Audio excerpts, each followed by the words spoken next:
नमस्कार दोस्तों, आप सब कुशल मंगल होंगे। हमारे सभी देशवासियों, मित्रों, आज एक बहुत अहम मुद्दे पर चर्चा करेंगे। आप सभी ने अभी देखा होगा कि जनवरी, दिसंबर, नवंबर, अक्टूबर, इन दिनों आपके मीडिया चैनल्स में, आपके प्रिंट मीडिया चैनल्स में और मैगजीन, सोशल मीडिया, जितने भी न्यूज़ के प्लेटफॉर्म्स थे जहां से खबरें आपको मिल सकती थी, all over world international news आपको मिल रही थी कि यूक्रेन और रसिया में तनाव बढ़ रहा है और युद्ध की संभावना है, क्योंकि यूक्रेन नाटो का सपोर्ट करता है और उसके समर्थन में है। अब नाटो में जो भी कंट्रीज हैं वो रसिया के खिलाफ हैं, और अगर यूक्रेन सपोर्ट करता है या नाटो में वो शामिल हो जाता है पूरी तरह से, तो वो नाटो के जो सदस्य हैं वो यूक्रेन तक आ सकते हैं। इससे क्या होगा, रसिया के जो बॉर्डर हैं या जो आंतरिक सुरक्षा है या बाहरी सुरक्षा है वो खतरे में पड़ सकती है। और सोवियत संघ का बहुत पहले भी विघटन हो चुका है, जिसमें कई सारी कंट्री या देश बने थे। तो गर्मा गर्मी चल रही थी, तनाव का माहौल था, युद्ध के आसार थे। रसिया अपनी सेना को यूक्रेन बॉर्डर पर तैनात कर रहा था और यूक्रेन पीछे हट नहीं रहा था, जिद पकड़े हुए था कि वो नाटो का समर्थन ही करेगा, नाटो के साथ रहेगा। यूक्रेन के कुछ एरियाज में रसिया के कुछ संगठन ऐसे हैं जो वहां पर एक्टिव हो चुके हैं, तो यूक्रेन को उससे भी समस्या है और वो नाटो का इसलिए समर्थन करता है। अब बात ये आती है दोस्तों कि हमारे भारत के कुछ विद्यार्थी यूक्रेन में हैं जो वहां पर अपना स्टडी करने गए हुए हैं। दोस्तों, भारत एक बहुत ज़्यादा पॉपुलेशन वाला कंट्री है। वर्ल्ड में हम जनसंख्या के मामले में दूसरे पायदान पर, दूसरे नंबर पर हैं। पहला नंबर चाइना का है, दूसरा हमारा है। जबकि हम क्षेत्रफल में चाइना से बहुत छोटे हैं, लेकिन जनसंख्या में थोड़े से कम है। तो हमारे देश में स्कूल हैं, कॉलेज हैं, यूनिवर्सिटी हैं, सब कुछ सुविधा है, लेकिन हमारे देश के जो युवा हैं वो यूक्रेन में पढ़ने गए हैं। और यूक्रेन की आबादी लगभग 4.5 करोड़ के आसपास है और हमारे देश की आबादी है 1,40,00,000,000।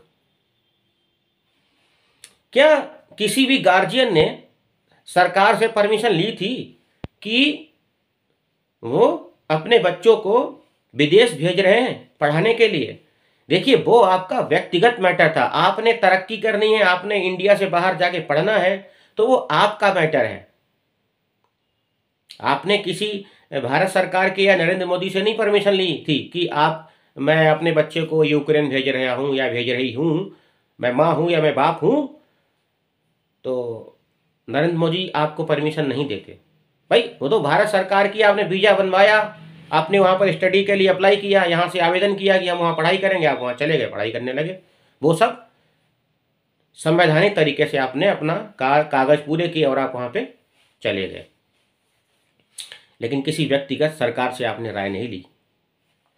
उसके बाद भी देखिए हमारी सरकार कितना एक्टिव है। हमारी सरकार कितना एक्टिव है।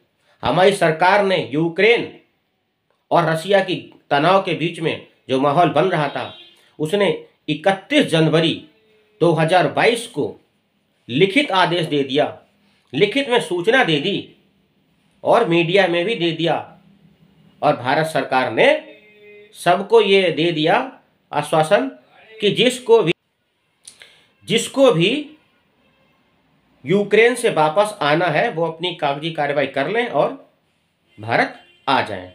और भारतीय एम्बेसी को खबर कर दी और भारतीय एम्बेसी ने भी लिखित में आश्वासन दे दिया। इन्फॉर्मेशन दे दी कि आप सब लोग यूक्रेन से भारत जाना चाहते हैं तो अपनी तैयारी कर लें और फ्लाइट पकड़ें और भारत निकल जाएं, युद्ध कभी भी हो सकता है।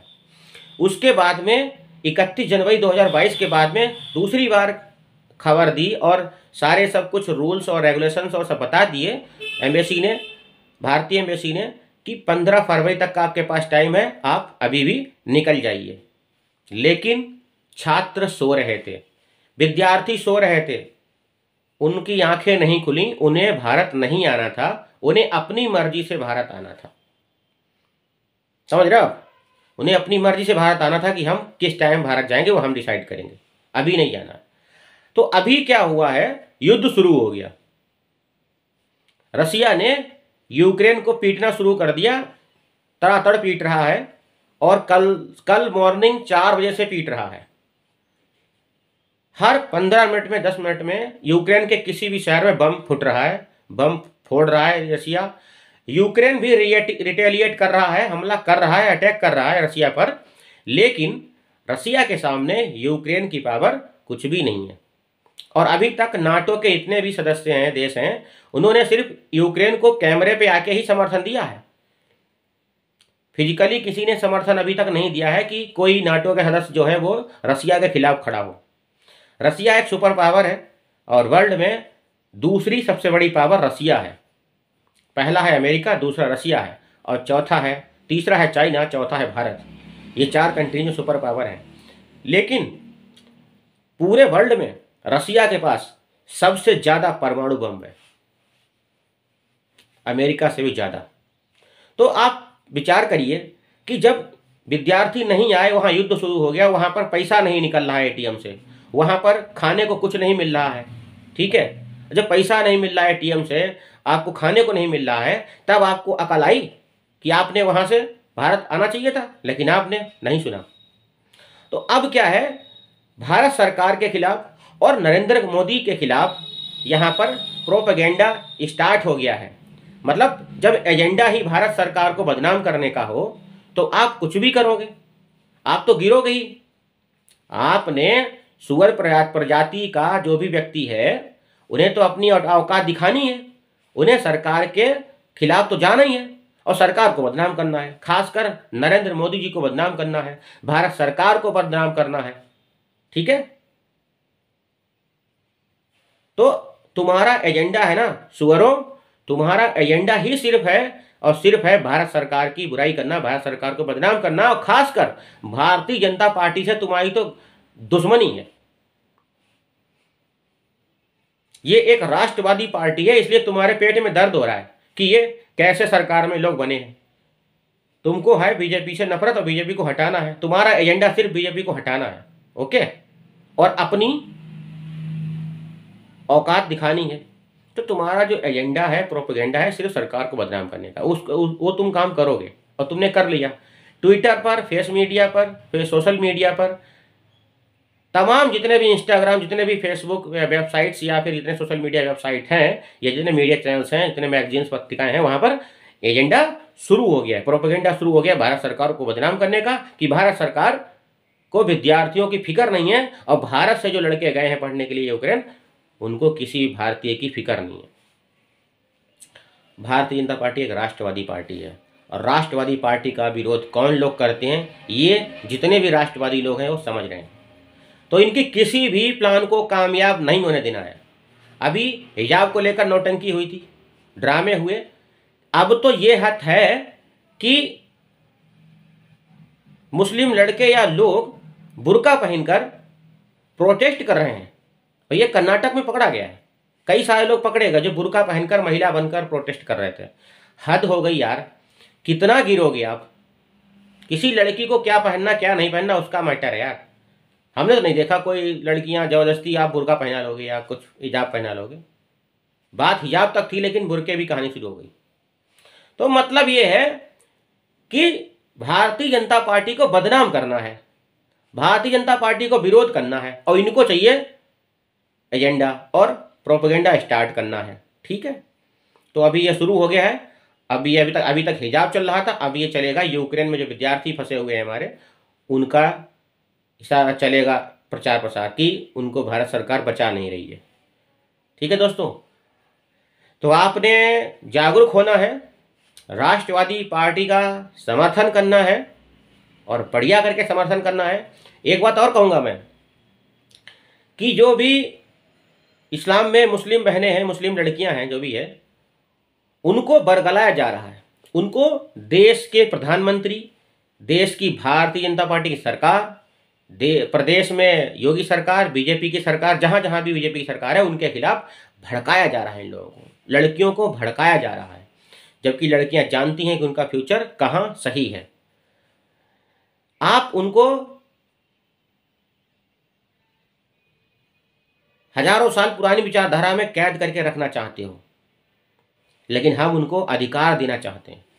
तो उन्हें किताब से मोहब्बत करनी चाहिए, ना कि तुम्हारी फालतू की बातों से। ठीक है दोस्तों, मैंने भी कई बार देखा है, कई मुस्लिम लड़कियों के संपर्क में भी रहा हूं मैं, और जब जब भी मैंने बोला वंदे मातरम, उन्होंने वंदे मातरम बोला, उन्होंने भारत माता की जय बोला। तो और ऐसा नहीं है कि सारे लोग गलत हैं, सबको देश से प्रेम है, सबको देश से प्यार है, लेकिन कुछ कट्टरपंथी ऐसे हैं जो इन लोगों को बरगला रहे हैं ताकि देश का माहौल खराब हो, आपस में लोगों की लड़ाई हो जाए और देश विकास की बजाय दूसरे एजेंडे पर आ जाए। ठीक है, तो किसी भी व्यक्ति से विशेष से आप अपना व्यक्तिगत कुछ भी विरोध ना करें। लोगों को लोग आपको बरगलाएंगे, भड़काएंगे, लेकिन आप लोग भड़के नहीं। आप लोग देश से प्रेम करें, देश से प्रेम करें और अपने आसपास के भाइयों से प्रेम करें। फर्क नहीं पड़ता कि वो किस धर्म जाति से है, कोई मैटर नहीं करता है। लेकिन जो एजेंडा और प्रोपेगेंडा चल रहा है देश में, और वो भी भारत सरकार के खिलाफ और खासकर भारतीय जनता पार्टी के खिलाफ, ये हर कोई जानता है। क्या ये मुस्लिम नहीं जानता? क्या ये कोई हिंदू नहीं जानता? क्या ये कोई सिटीजन, भारत का कोई नागरिक नहीं जानता? सब जानते हैं। कोई बोलता है, कोई नहीं बोलता है। तो अभी जो यूक्रेन में छात्र फंसे हुए हैं, उस पर भी शुरू हो गया है प्रोपेगेंडा फैलाना स्टार्ट। मतलब target only Narendra Modi, target only Bharat सरकार। मतलब इनको बदनाम कर दो ताकि जनता में भ्रम फैल जाए इनके प्रति और लोग इनसे नफरत करने लगे। लेकिन ऐसा नहीं होगा। तुम्हारी तरह लोग जाहिल नहीं हैं, लोगों के पास दिमाग है कि कौन सा नेता, कौन सी राजनीतिक पार्टी देश के लिए बेस्ट है। तो हर कोई अपना बेस्ट ही चुनना चाहेगा। तुमको अगर नहीं पसंद है तो मत करो पसंद, लेकिन देश में अराजकता मत फैलाओ। देश में फालतू की अराजकता फैलाओगे तो तुम्हारे पिछवाड़े लाल कर दिए जाएंगे। और सुधर जाओ, वरना एक बार में सुधार दिए जाओगे, क्योंकि जब सबर का बांध टूटेगा तो तुम्हारा पूरा पूरा फूटेगा। ठीक है, देश से प्रेम करो, देश प्रेमियों, प्यार मोहब्बत से रहो और अराजकता का माहौल मत फैलाओ, शांति से रहो, दंगे फसाद मत करो। कोई फायदा नहीं दंगे करने से। दंगे करोगे तो अपने आप खुद मिट जाओगे, दूसरों को मिटाने की औकात नहीं है तुम्हारी। जय हिंद दोस्तों, वंदे मातरम और जय श्री कृष्ण। हमारी वीडियो आपको अच्छी लगी हो, लाइक करें, शेयर करें और बेल आइकन को दबाएं। और जितने भी राष्ट्रवादी लोग हैं वो मुझे फॉलो करें और हमारे चैनल पे आके हमारे चैनल को सब्सक्राइब जरूर करें और देश विरोधी ताकतों के खिलाफ लड़ें और उनके खिलाफ बोलें, ताकि उनको आप सबक सिखा सकें और उन जाहिलों को बता सकें कि देश से प्रेम करो, क्योंकि ये देश तुम्हारा भी है, हमारा भी है। ठीक है दोस्तों, एक बार जय हिंद दोबारा बोल रहा हूँ और वंदे मातरम। भारत माता की जय।